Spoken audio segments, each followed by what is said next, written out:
Oke. Bismillahirrahmanirrahim. Assalamualaikum warahmatullahi wabarakatuh. Pada kesempatan video kali ini, di sini kita akan membahas tentang bahasa Dart yang dari video YouTube ini untuk pemula dan juga cekat lagi. Jadi untuk memulainya, pertama-tama yang harus kita lakukan adalah kita harus menginstal dulu yang namanya itu Dart bahasa Dart ini di website. Caranya gampang, kita tinggal cari ke kolom pencarian di Google, kita ketik aja Dart. Ini contohnya. Nah, setelah keluar, kita pencet yang bagian website ini, Dart Programming Language. Setelah kita masuk di website Dart-nya, nah ini kan landing page-nya. Maka selanjutnya kita akan pencet bagian sini Get Dart. Nah, sini kita harus menginstal yang namanya SDK. Nah, setelah itu kita bisa langsung saja pencet bagian sini untuk file SDK-nya, SDK-nya. Nah, di sini banyak pilihannya. Kalau kita pakai Windows, kita pakai Windows di sini. Kalau pakai Linux buat ini. Kalau pakainya MacBook atau macOS di sini. Setelah itu untuk langkah selanjutnya untuk installnya adalah kita bisa pencet bagian sini. Nah, nanti diarahkan ke sini. Setelah itu kita download saja bagian versi paling terbarunya. Misalkan di sini versi 3.10.8 OS-nya Windows. Ininya baru ya 27 Januari kemarin. Nah, di sini kita paste saja download. Nah, karena di sini saya sudah mendownload, jadi saya tidak perlu mendownload lagi. Nah, kalau misalkan kalian udah mendownload, kita buka aja ke filenya. Nah, ini kan yang udah saya download nih waktu itu. Nah, kalian tinggal nanti ekstrak aja gitu.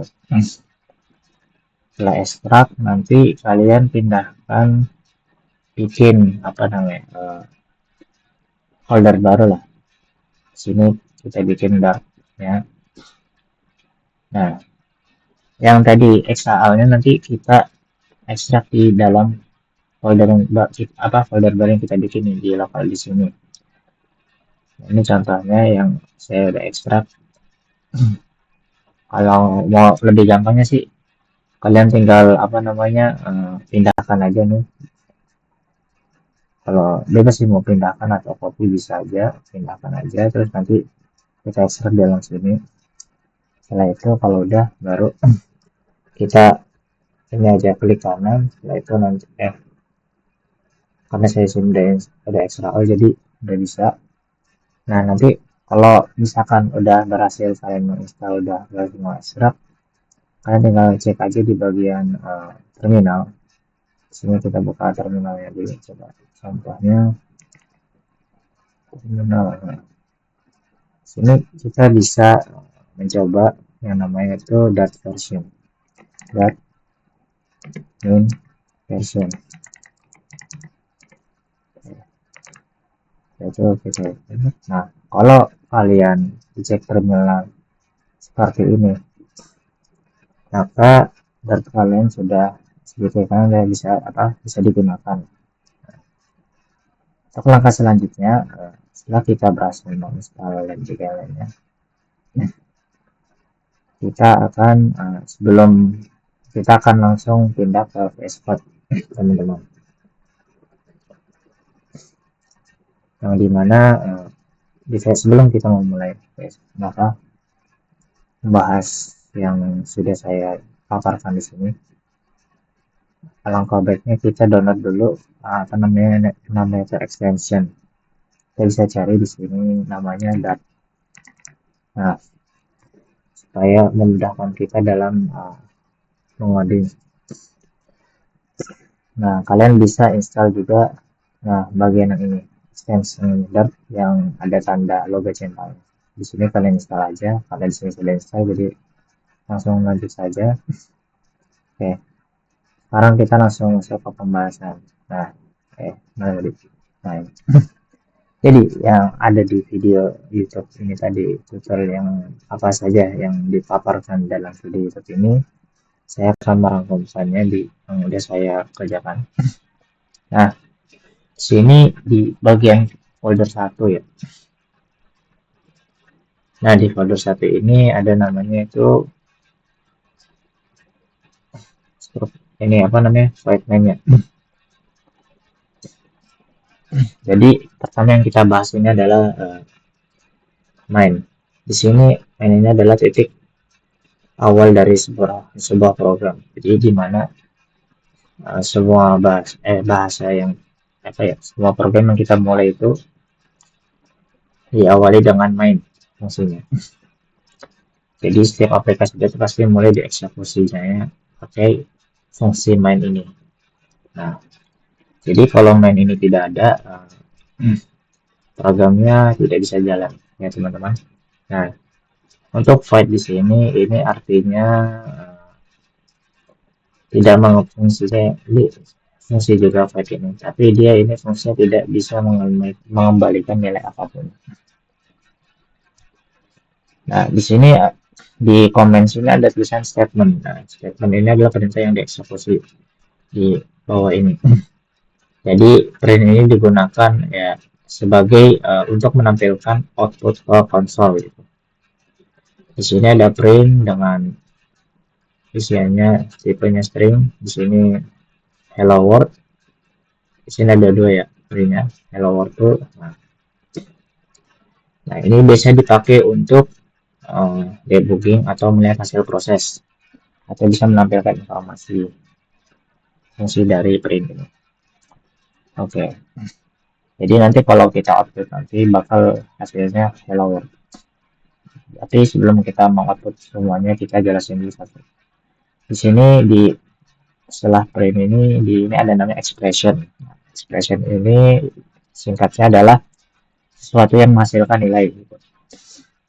Jadi contoh di sini kan ada 4 tambah 1 sama dengan hasilnya itu 5. Tapi karena tidak disimpan atau dicetak, maka dia tidak muncul di output. Jadi ini hanya contoh untuk menunjukkan perbedaan expression dan statement.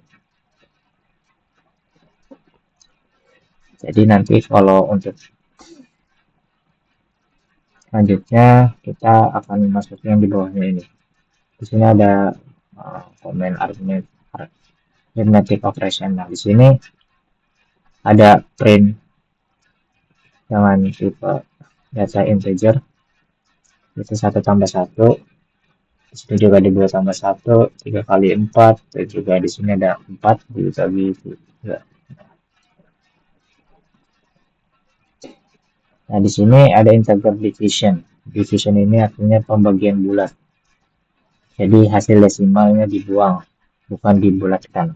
Gitu. Jadi contoh langsung saja kita outputkan. Nanti di sini kita akan melihat hasilnya. Langsung kita output. Nah, di sini di folder pertama kita berhasil merunning, yang dimana hasil dari kode tersebut kita running, outputnya menghasilkan ini. Di sini yang tadi di atas main statement ini print ini hello world seperti ini. Di sini juga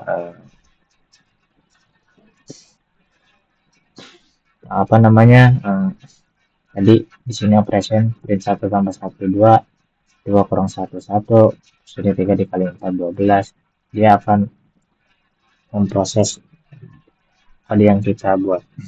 Di sini tadi 4 bagi 3 hasilnya 1.333. Kalau yang tadi yang dibagi integer division itu kan tadi istilahnya untuk pembagian bulat. Jadi ini karena 4 bagi 3 pastikan hasilnya bakal pecah gitu. Jadi dia hasil desimal itu dibuang. Terus dibulatkan, bukan dibulatkan ya. Jadi di sini satu, hasilnya sama seperti yang di sini di print bagi tiga ini. Cuman karena dia integer division, jadi pembagiannya bulat. Jadi dibulatkan, lebih condong karena ini 1.3 jadi arahnya satu. Jadi penjelasan dari kegunaan folder satu ini istilahnya mengajarkan kita apa struktur dasar dasar dan juga cara ngeprint, dan juga di sini ada sedikit kayak pengenalan tentang operasi matematika gitu. Jadi ini adalah fondasi untuk semua logic program. Oke, di sini kita lanjut di bagian folder 2. Nah, di folder 2 ini ada variabel. Nah, di sini itu sekarang kita akan masuk ke bagian variabel yang dimana variabel itu adalah tempat menyimpan sebuah data. Nah, data tersebut pasti setiap variabel itu nanti ada tipe datanya gitu. Nah, jadi di sini variabel. Di sini kan komennya variabel. Di sini ada number. Nah, number ini angka. Nah, di sini kita ada variabel x. Nah, di sini tapi dengan tipe datanya integer, yang dimana bilangan gitu kan, bulat.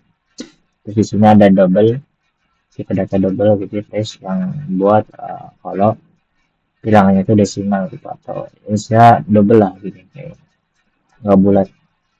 Dan size ini bisa integer atau bisa double. Terus di sini ada boolean. Nah, boolean di sini untuk hasil tipe datanya itu untuk kayak true atau false gitu. Terus di sini ada string. Nah, tipe data string ini untuk kita untuk mengisi data yang sifatnya itu bersifat teks gitu. Nah, kalau di sini kita bikin tagnya string. Oke, di sini ada tipe datanya list. Nah, di sini tujuannya untuk kumpulan data. Ini ada angka 12, 10, 32. Ibaratnya seperti array gitu ya. Oke. Setelah itu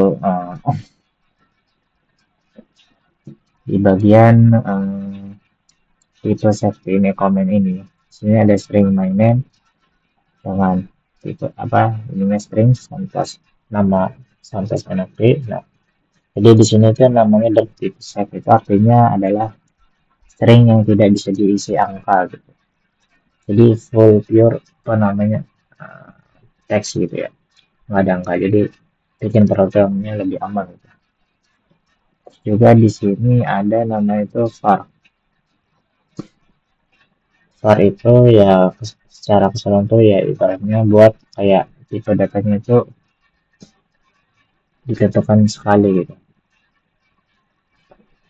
Nah, kalau yang dinamik ini dia tuh bisa berubah gitu. Jadi di sini kalau yang var ini lebih aman, kalau ini lebih fleksibel dan dinamik. Oke, setelah itu kita bisa melakukan stats. Nah, konsep itu adalah nilai yang sudah diketahui gitu saat compile gitu kan di bagian sini. Jadi tidak bisa berubah. Nah, di sini ada final, ada dari konstan tadi ini ada final.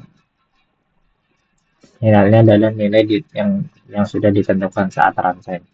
Saat kita mengerjakan proyek itu, kita udah tahu ditentukan gitu. Jadi cocok untuk kayak misalkan waktu, API respon, dan juga data dinamis gitu ya. Dan juga kalau kita misalkan output di bagian file 2, kalau kita output sini, nah maka di sini setelah kita running akan terisi dengan sun today is sebagai yang di sini print today is current day. Di sini datanya 2026 tanggal 27 Januari di jam 8 lewat ya 2 di jam ini. 15. Setelah itu yang ada di sini. Oke, setelah itu jadi di folder 2 ini apa yang bisa kita simpulkan adalah di mana kegunaan folder 2 ini untuk manajemen data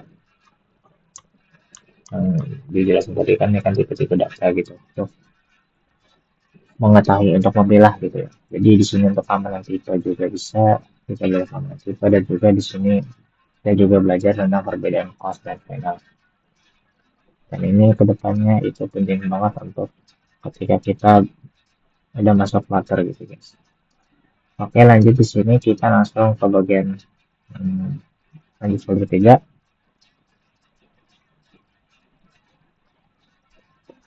Oke, di bagian folder 3 ini, nah sini dijelaskan. Oke, di sini ada integer tadi, tipe data integer, ininya 30, angkanya 30, terus string, dan juga yang udah dijelasin tadi di folder 2. Jadi di sini ada namanya itu type conversion, di komen ini type conversion. Jadi intinya kegunaan dari type conversion ini adalah untuk mengubah nilai ke tipe lain gitu. Jadi ini bisa dipakai saat input user gitu. Terus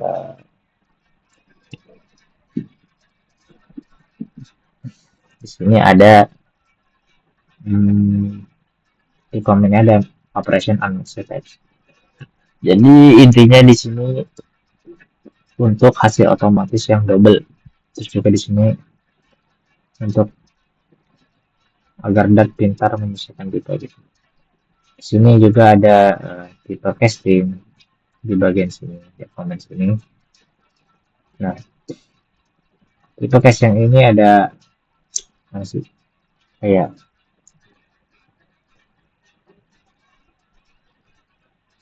name value gitu kan. Di sini dan juga seluruh ini.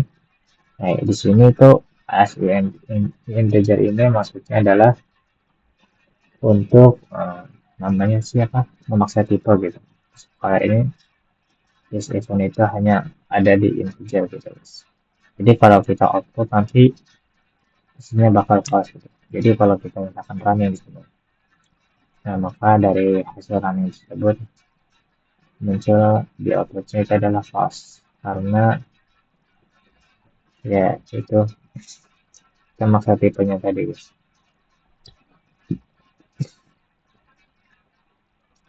Setelah itu di kesimpulan di folder 3 ini intinya adalah untuk form, sangat penting untuk form input dan juga passing data gitu. Oke, di sini kita lanjut masuk di bagian ke folder 4 ya.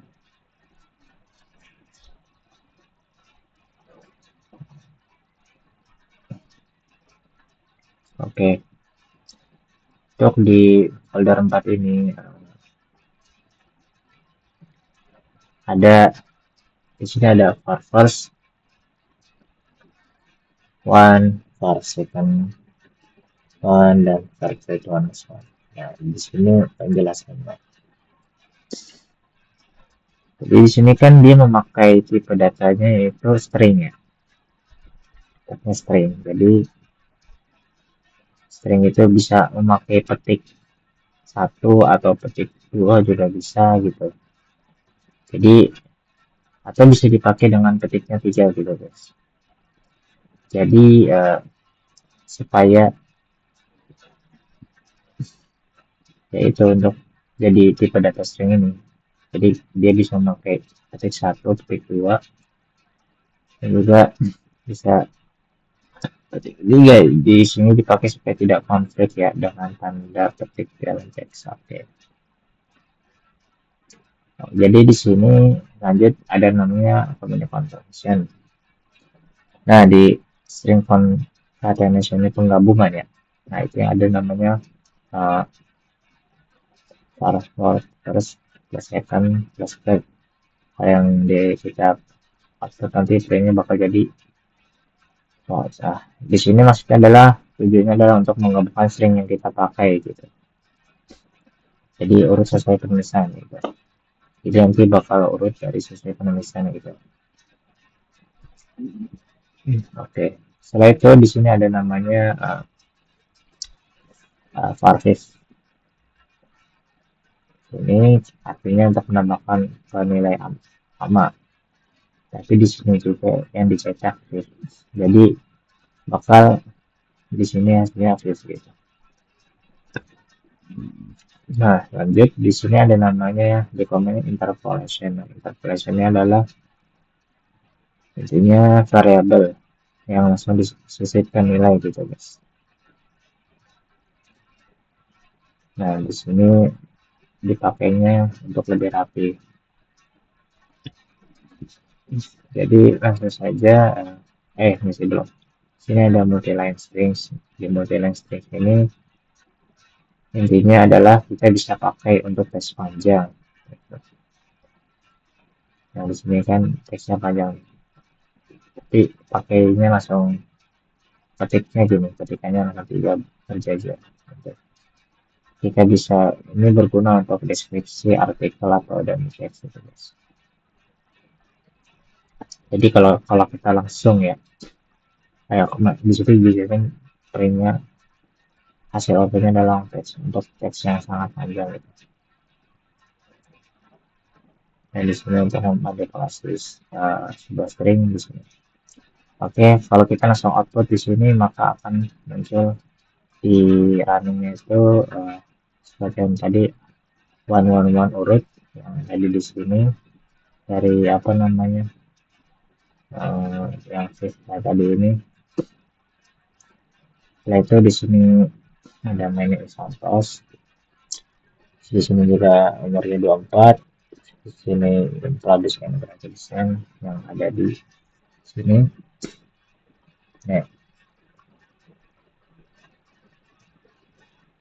Nah ini teks ini lah teks yang ada panjang ini. Jadi ini samples ya guys ya. Oke.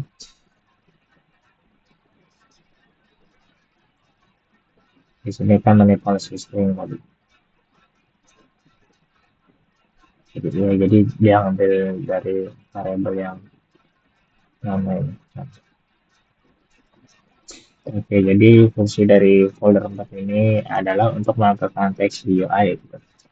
Dan juga untuk bisa menyusun pesan atau juga bisa mengolah input user gitu. Oke, next langsung lanjut kita masuk ke bagian folder 5 ya guys. Nah, di bagian folder 5 ini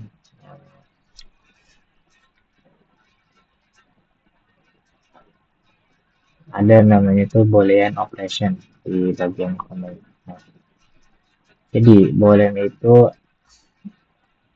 intinya dia hanya punya dua nilai antara dia itu true atau dia itu false.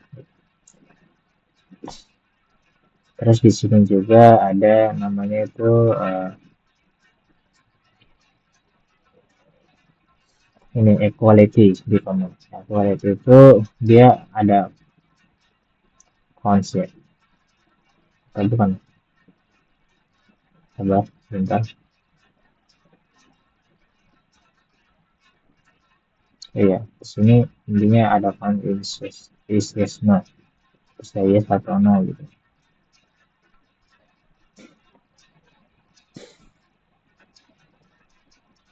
Nah, setelah itu di sini ada not operator. Nah, not operator yes no untuk membalikkan hasil gitu. Jadi kalau ini true maka hasilnya false. Kalau ini false maka hasilnya true gitu. Setelah itu di sini ada perbandingan angka ya di bagian sini. Ya, perbandingan angka. Seperti yang udah dipelajarin boolean itu untuk mulai true atau false gitu. Jadi di sini kan 1 eh, lebih besar daripada 2, maka nanti di hasil outputnya itu false gitu guys. Oke, jadi langsung lanjut. Di bagian di sini kan main logic, ada blind logic. Nah, di blind logic ini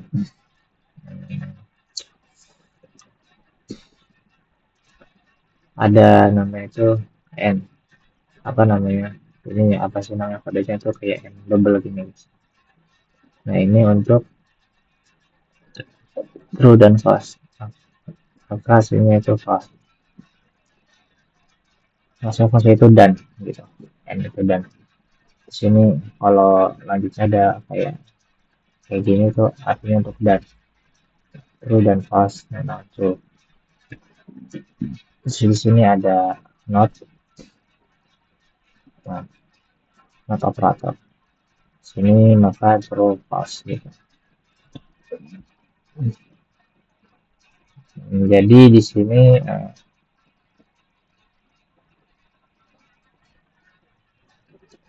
urutan-urutannya gitu ya guys di bagian sini.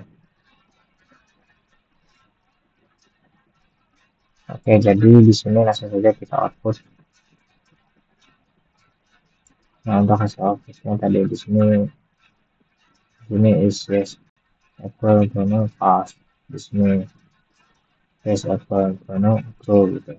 Sesuai dari uh, yang ada di sini, kode yang ada di sini, antara true atau false gitu.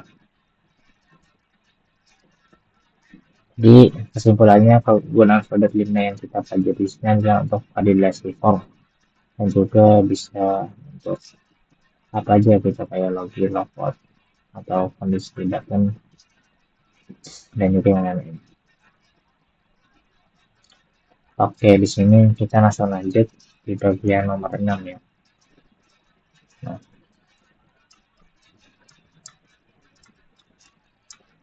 di bagian nomor 6 ini kita masuk yang namanya itu if else. Oh, di sini namanya lihat di sini ada intinya, pada di dalamnya hanya di kondisinya true gitu. Jadi kalau misalkan enggak, bukan apa namanya, if you nya 18, maka dia boleh. Tapi kalau ininya bisa di bawah 18 ya, maka nggak boleh. Kalau misalkan ininya kan di sini umurnya angkanya 21, berarti ini kan apa namanya, betul ya, apa namanya, di atas lah, di atas 18, maka nanti hasilnya bakal true gitu. Oke, lanjut. Di sini kita ada outputnya nanti get and ring gitu. Kalau misalkan di atas 1. Oke, di sini kita ada di kopinya else sama kayak di intinya. Nah, itu di sini ada variable scope seperti ini, namanya kodenya. Jadi di sini name ini pas name ini hanya hidup di dalam blok is gitu ya guys. Kalau di luar dia error. Di sini di kombinasi ada ternary operator. Nah, ternary operator itu kayak X18. Jadi dia itu sebagai shortcut dari sebenarnya shortcut dari ikhlas atau untuk kondisi simbol. Nah, itu di sini ada switch cache. Nah, switch cache itu apa sih? Di sini switch cache.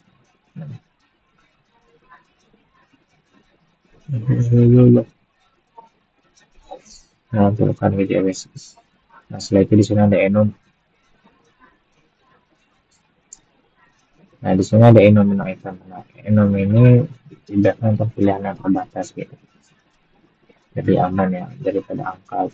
Jadi di sini bakal otomatis inspeksi. Contoh kita langsung saja apa namanya running. Kita running, maka dia keluar di bagian sini. Nah, sebagaimana tadi kan di sini dijelasin kalau ini kan ring, kalau ibaratnya umurnya tuh di atas 18. Ya gitu kan, kalau 18 kan, di bawah 18 kita nggak boleh telepon sebelum itu juga seterusnya. Ya, seperti akan seperti ini. Oke, jadi simpulannya aja di folder ini kita diajarkan yaitu untuk mengatur alur aplikasi, dan juga untuk navigasi halaman, dan juga untuk mungkin bisa wajib platform dan juga yang lainnya.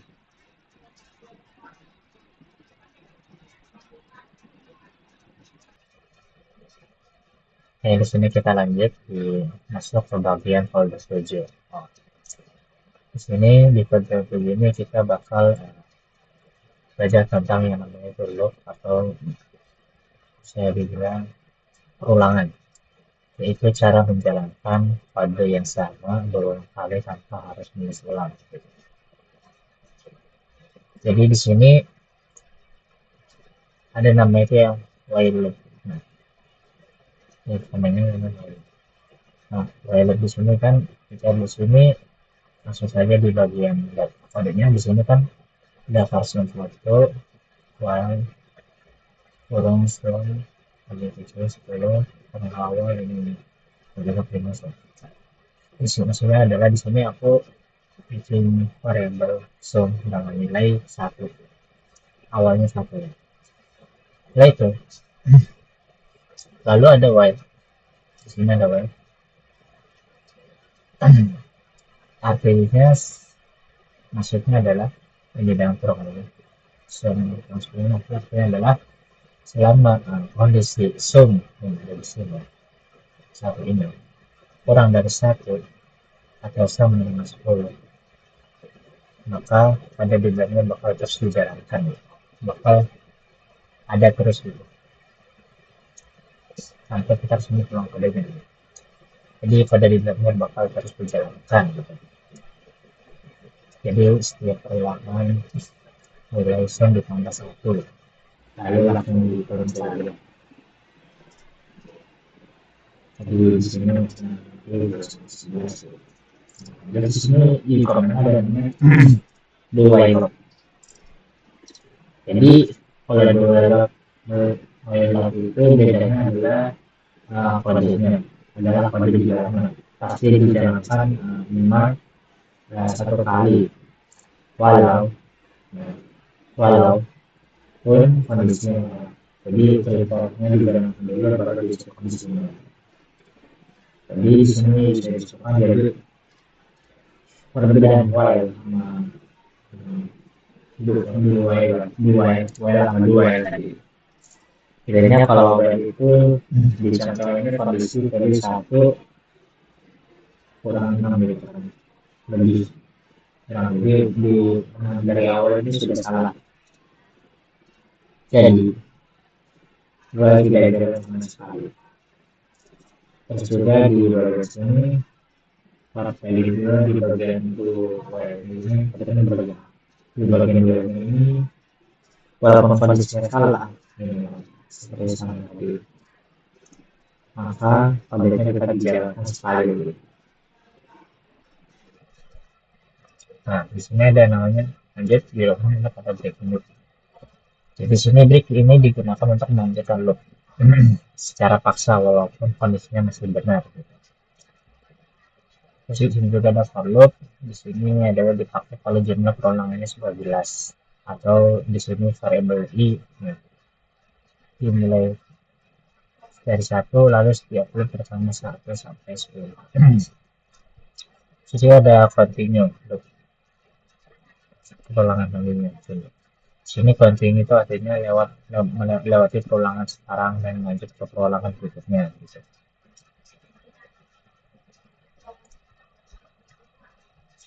Jadi kalau misalkan kita running data apa namanya pada tadi itu akan hasilnya seperti ini. Yang pas awal tadi 2 sampai 11 betul yang awal ini. Terus kalau dulu apa tadi kan outputnya tuh salah ya.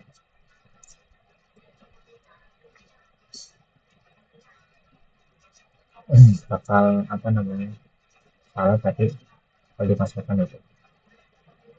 Kalau isinya itu 7, dia kalau di dua ini isinya isi 8. Dan juga seterusnya di sini kita lihat tadi. Nah, jadi hmm, di folder 7 ini adalah yang saya simpanlah di sini kemudiannya adalah untuk mengambil file list, proses data, dan juga animasi serta pengambil editor.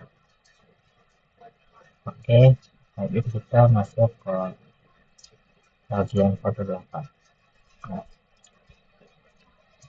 di bagian file 8 di sini ada yang namanya function readiness. Itu adalah function, adalah blok kode yang bisa dipanggil ulang untuk mengerjakan tugas tertentu.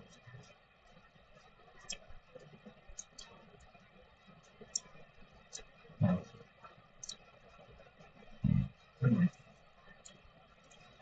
jadi di folder rekaman ini kita belajar fungsi yaitu kode yang dibuat untuk mengerjakan satu tugas tertentu. Di sini ada namanya function.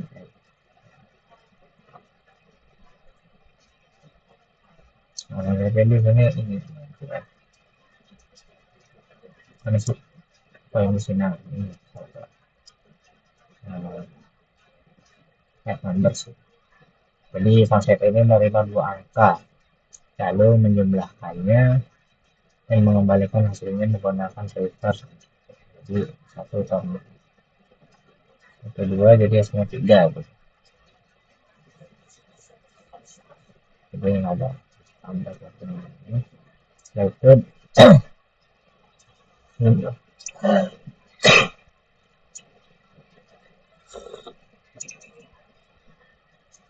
nah, di sini masuk ke bagian file apa namanya function. Nah,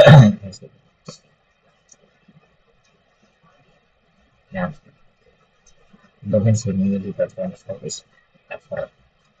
Ini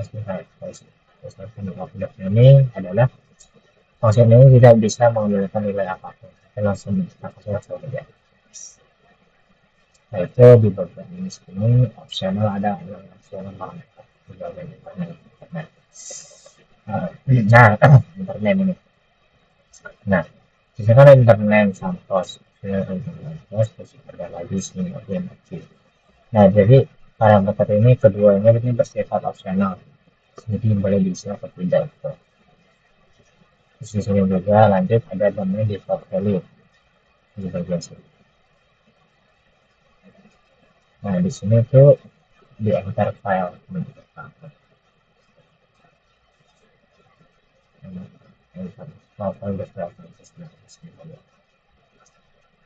ada yang atas ini.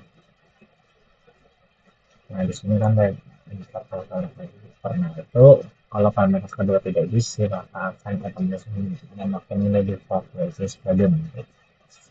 Sini ada nama parameter yang untuk edit profile. Ya, jadi jadi name parameter ini bikin pada lebih jelas karena kita tahu data apa yang sedang kita kirim gitu. Karena misalkan data ini sudah berbeda cek. Nah, itu di bagian D. Nah, jadi kesimpulan yang bisa kita ambil dari pembagian ini adalah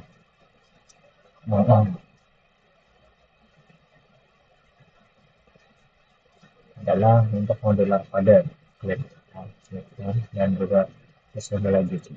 Jadi kalau kita arahin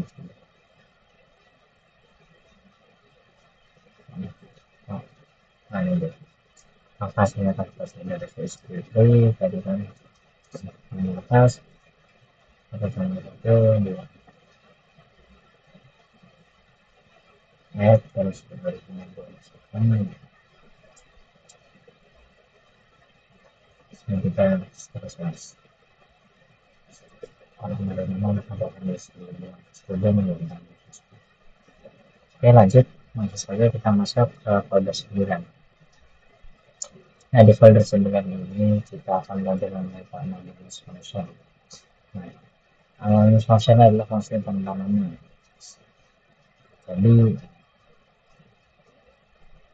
ya, kurang lebih ya, fungsi ada analisis itu fungsi penambah gitu. Jadi ya, seperti yang ada di sini kan ada function aja. Di sini ada integer a, terus ya, kemudian tersebut. Di sini di data ini function ini bisa disimpan ke dalam variable seperti itu ke data lain gitu.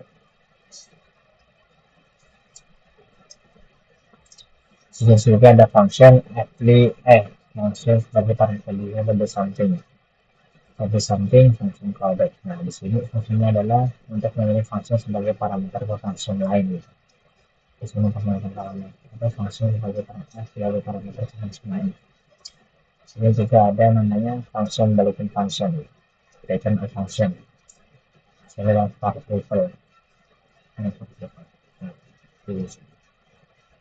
Nah, di variable ini kita ini mempelajari function ini menggantikan function lain. Yang dimana? Dan ini disebutnya namanya cluster. Nah, lalu lanjut di sini namanya for x ini adalah anonymous function yang sering dipakai di for x untuk memproses setiap item dalam list. Jadi kalau kita running, ini akan seperti ini. Oke, di sini ada halaman 12, table is 4, table is 6, table for after is 8, table of is 10. Jadi dia akan isi fungsi di dalam file seperti nanti. Kurang lebihnya kayak gitu. Jadi sebetulnya bisa kita pelajari dari sebelum ini adalah yaitu kegunaannya sebagai callback. Kemudian sebagai package, kemudian sebagai statement manajemen seperti blok, L ataupun juga dilakukan dan juga seterusnya.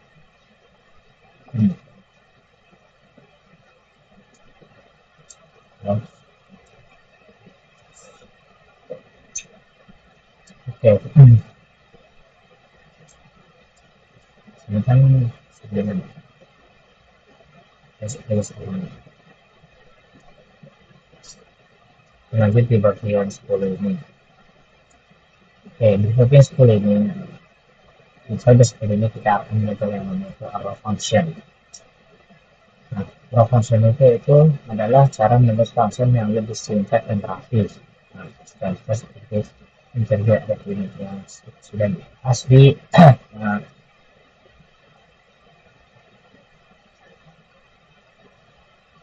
ya sebelum ini contohnya kan sebelum di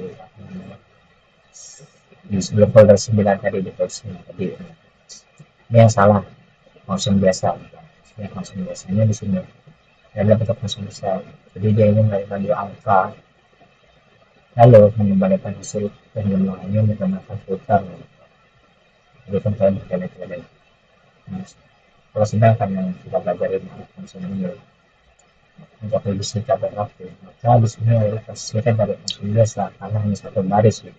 Kalau kita harus dua baris ini yang itu menggunakan satu tapi sama sebenarnya untuk mengembalikan nilai kita bisa pakai karena panah gitu simple jadi simple dari apa fungsinya adalah untuk cocok dipakai kalau lagi jumlah sederhana gitu nah kalau mau sederhana bisa langsung dipakai di sini juga salah satunya not row gitu kan bukan topik row di sini kan ada fasilitas pembicaraan pada yang sebelumnya di mana function ini menggunakan function lain gitu jadi function digunakan mengalihkan nilai dengan multiple gitu. Jadi kalau kita memakai arrow version yang di sini maka pada ini sama persis fungsinya tapi lebih singkat menggunakan arrow function lebih cut inilah penggunaan apa namanya katanya gitu agar tidak buang-buang space gitu ini jadi Nah, kalau kita nih di sini akan itu yang function bukan. Nah, jadi hasil apa ya, uh, kesimpulannya. Jadi di sini para function ini lebih dibuatnya untuk pada lebih bersih ya atau gampang dibaca. Dan saya langsung aja nih kata ininya 11.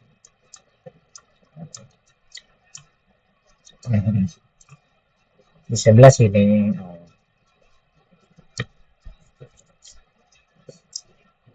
apa sih? Oh ya, di folder 11 ini kita akan namanya itu di folder 11 ini kita akan masuk ke objek oriented programming.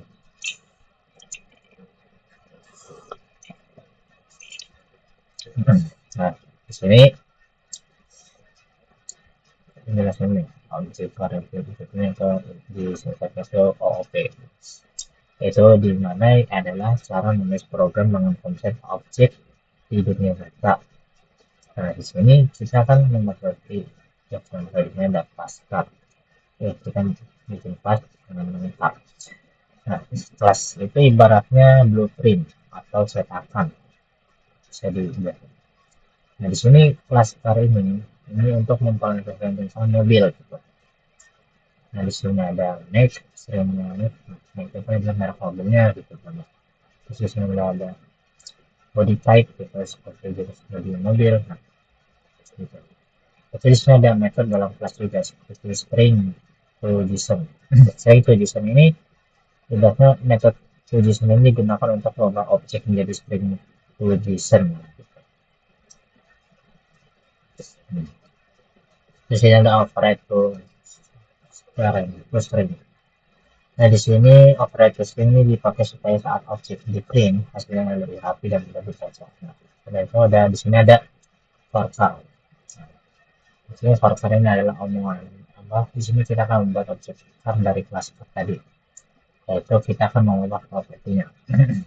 Di mana di sini ada var make for juga part ini SUV gitu.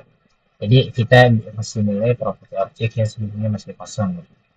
Jadi kalau kita print objeknya nanti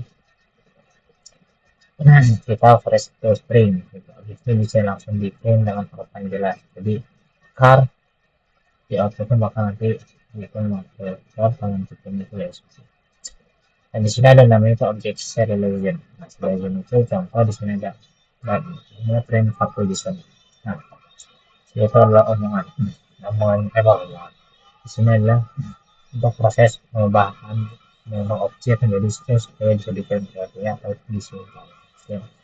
Dan di sini terakhir ada concatenation atau notation. Nah, concatenation ini untuk memungkinkan kita mengatur banyak properti ya. Saya terus tanpa menulis nama objek berulang sekali. Jadi kalau kita running desktop, dengan hasil seperti kategori car motor body equipment ya kita SUV maksudnya body equipment sepeda kami jelaskan sesuai kita SUV. Nah, jadi apa kesimpulan saya katakan adalah di proses deskripsinya adalah class type object adalah dasar dari OOP dan sangat penting buat cover. Ya. Selanjutnya kita masuk ke bagian folder 12.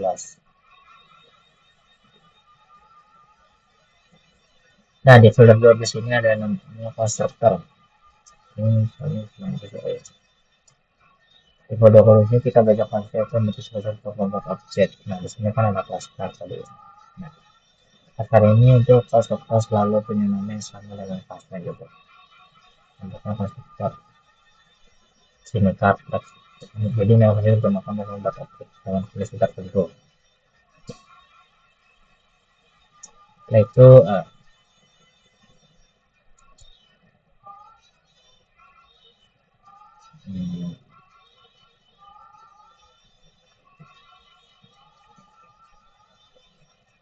masalah parameter itu untuk kita bisa mengambil ini sih karakter tadi ya mana ya kartis body type. Nah, ini sih ini sih ya nih. Kan var desktop. Ya itu nah di sini bagian parameter. Di sini untuk menggunakan parameter, jadi karena membuat objek kita bisa langsung menggunakan metodenya. Terus di sini ada parameter. Nah parameter ini untuk di sini kita membuat objek maker dengan masing nilai make dan body type. Jadi kalau print ini memang maker. Jadi kalau kita anu seperti ini karnet mesti dengan gitu sama sih cuman lebih lagi jadi dengan di sebenarnya pada progresnya itu dengan mengarah function AP dan custom. Tadi kita sudah mengasih dasar berbagai mandat yang sangat penting untuk membangun sebuah aplikasi yang menggunakan Flutter.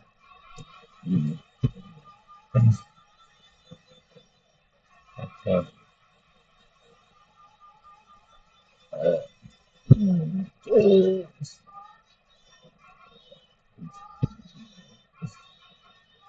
Oke, sebentar.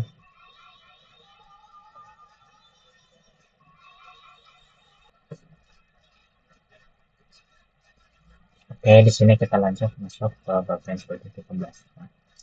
Di bagian folder 13 ini, di bagian ini kan ada dua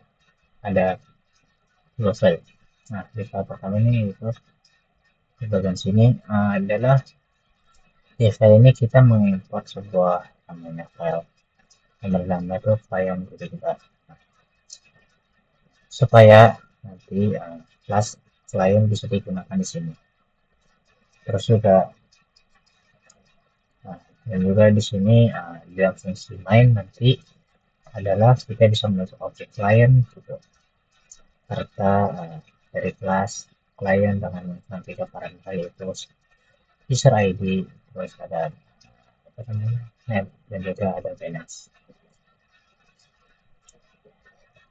Dan juga di file kedua ini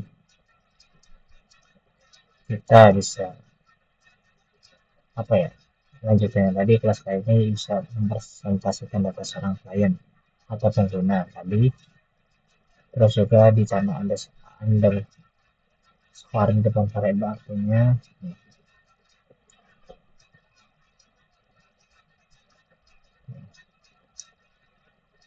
ini tadi ini apa kesehatan dan seperti depan variabelnya terlebih bisa privat gitu ya dan hanya bisa diakses dalam file ini.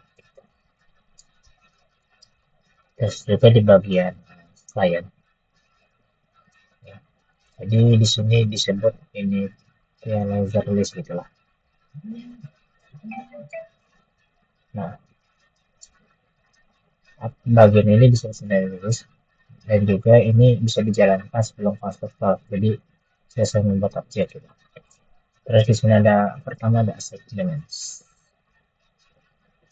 Ada set elements. Nah, di sini artinya di sini maksudnya adalah program akan error kalau saldo kurang dari 0.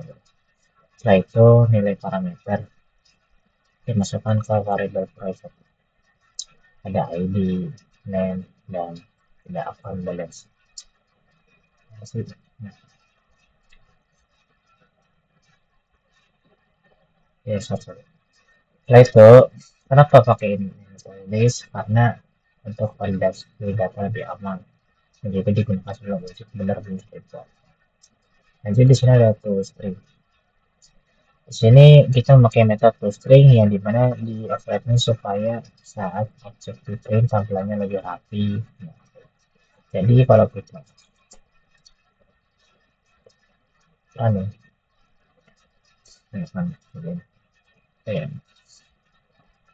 nah jadi sebenarnya initializer ini terus digunakan untuk validasi dan validasi data sebelum objek dibuat. Oke, lanjut di apa namanya folder 14. Kita masuk di bagian folder 14. Nah, di bagian folder 14 ini ada namanya itu kelas smartphone yang Dia di sini memiliki dua properti ya, yaitu brand dan juga namanya itu class yang bersifat final, yang udah tetap gitu ya. Artinya nilainya tidak bisa setelah update-nya dibuat gitu. Nah, setelah itu di sini ada constructor ya, yaitu smartphone, nah ini brand dan juga display. Nah, karena semua field bersifat final, terus kita bisa menggunakan constructor gitu. Jadi constructor ini memungkinkan ya Dart untuk membuat objek yang lebih hemat memori gitu. Nah, di sini di bagian ini kita membuat objek. Di sini kita membuat 3 objek smartphone ya, dengan nilai yang sama. Kemudian Samsung, Prestura Asus yang sama gitu. Dengan bedanya beda. Jika menggunakan keyword saat instansiasi, kita bisa menggunakan satu instansi yang sama di memori gitu. Jadi kalau kita apa namanya panik, kalau kita panik, ini nanti apa ada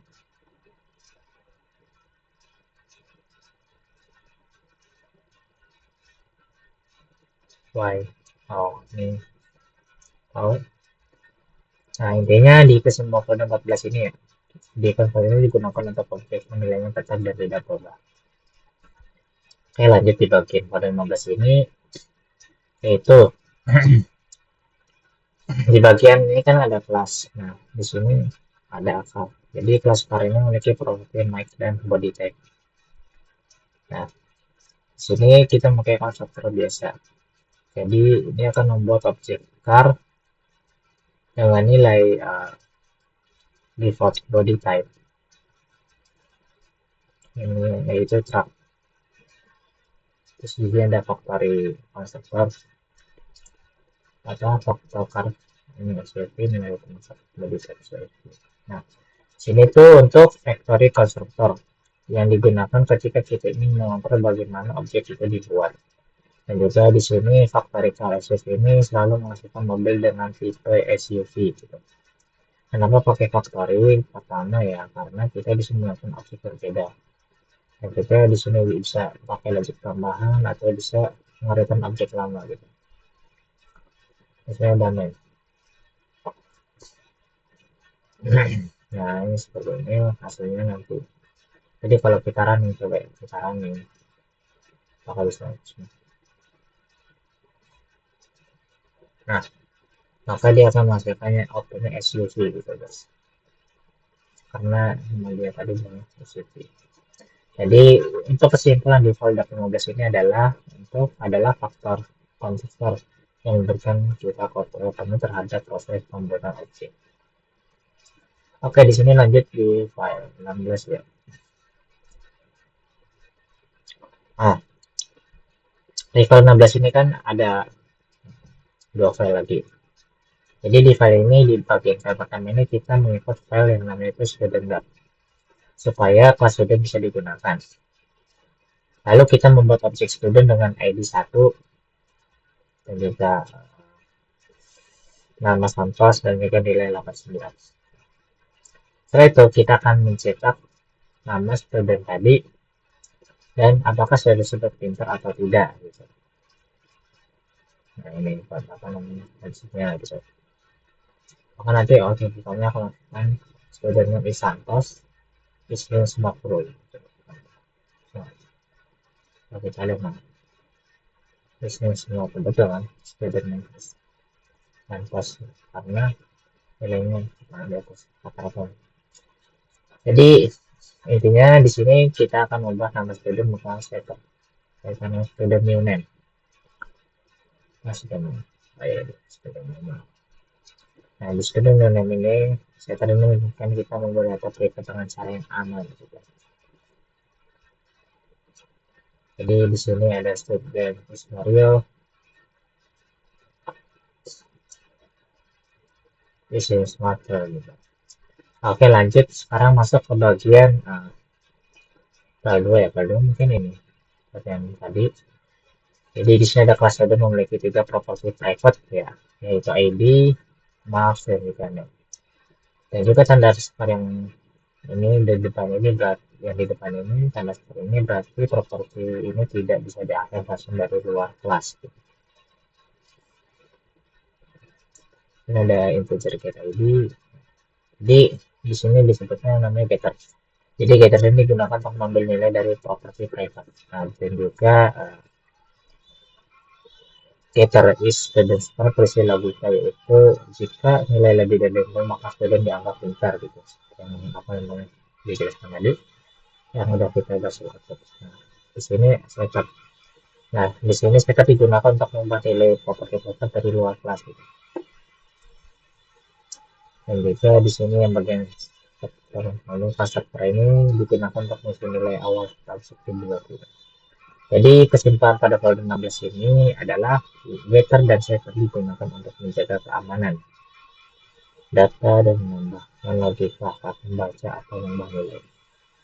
Kesimpulan gitu. Oke, sekarang kita masuk ke folder 17. Di folder 17 ini adalah static members. Static members itu adalah properti atau metode yang dimiliki oleh kelas, bukan oleh objek.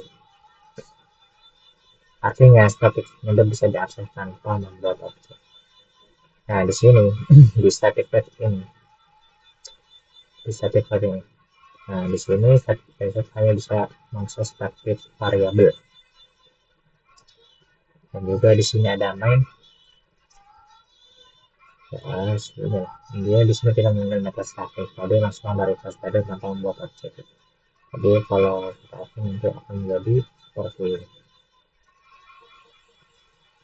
Nah, collect Bangor University. Dan juga setelah itu kesimpulan dari apa namanya di kondisi basisnya adalah static member apa static member itu cocok digunakan data atau fungsi yang bersifat global. Oke, kita lanjut di bagian folder 18 ya guys ya. Nah, di bagian 18 ini adalah namanya singleton atau patterns. Nah, di folder 18 ini di bagian ini kan ada kelasnya itu database. Nah, ini adalah konstruktor ini bersifat private, jadi objek tidak bisa diinput dari luar kelas gitu kan. Di sini ada single apa namanya single instance gitu, yaitu static channel tadi ini di sini static channel. Terus di sini kita membuat satu instance saja dari kelas database. Di sini ada property constructor dan di sini lalu mengembalikan instance yang sama. Ini yang disebut single patterns. Dan juga di sini walaupun kita memanggil database berkali-kali objek ini dengan kata satu. Nah, di contoh ini tidak output karena kita hanya membuat instance bukan mencetak apapun. Dan juga di kesimpulan di folder 18 ini adalah single pattern ini digunakan ketika kita hanya butuh satu instance seluruh aplikasi semua database atau service. Nah, mungkin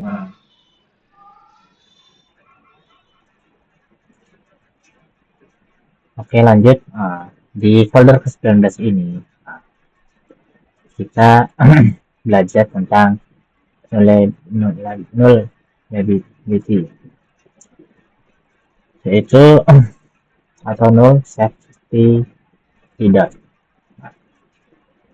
Dan datanya setelah tipe data, misalnya string di sini. Nah, artinya variabel tersebut boleh bernilai 0. Di sini variabel name maksudnya ya. Awalnya 0 kan. Nah, di sini kan variabelnya kan 0.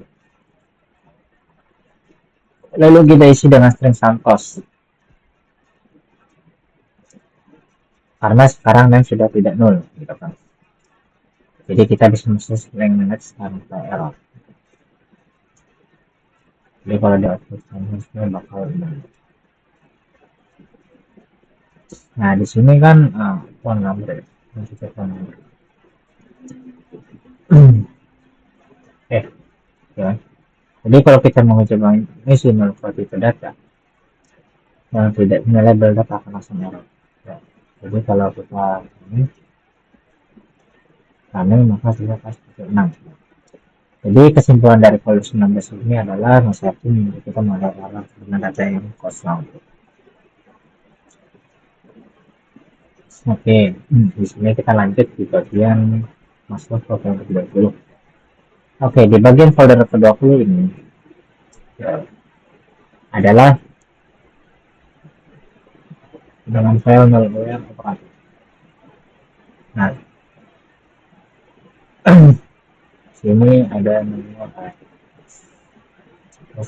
Ignore pada Ignore ya, menunjukkan Ignore.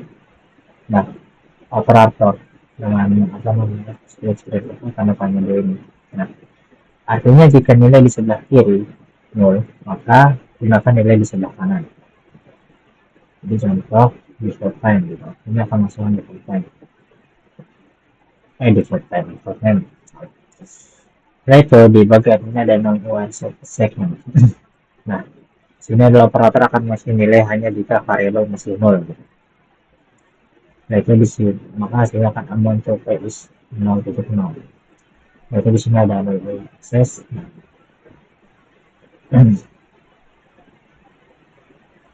Di sini ada tanda tadi itu. Nah, tanda 0 ini digunakan untuk mengakses properti hanya jika objek tidak nol. Maka di sini kan ada 0. Di sini ada null assertion. Lanjut, null assertion ini ada seru berarti kita sadar saya tidak tahu. Jadi di sini akan crash karena x masih 0. Berarti di terakhir ada null over cascade. Nah, di sini cascade ini dengan tanda tanya artinya operasi hanya dilakukan kalau objek tidak nol. Jadi di sini tidak output, berarti tidak di print.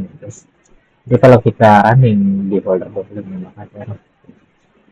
Ada defaultnya tadi hasilnya yang di bagian ini terus ada bagian lower segment ada unwanted size 0.0 terus di bagian null over access itu ada apa sih namanya null ada di sini mbak unhandled exception yang juga sangat. Oke, jadi kesimpulan pada folder ini adalah aware operator ini membantu kita menulis pada yang aman dan menghindari juga akses.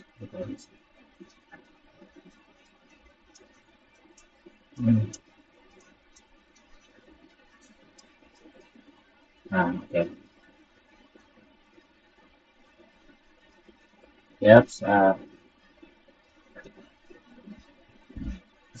mungkin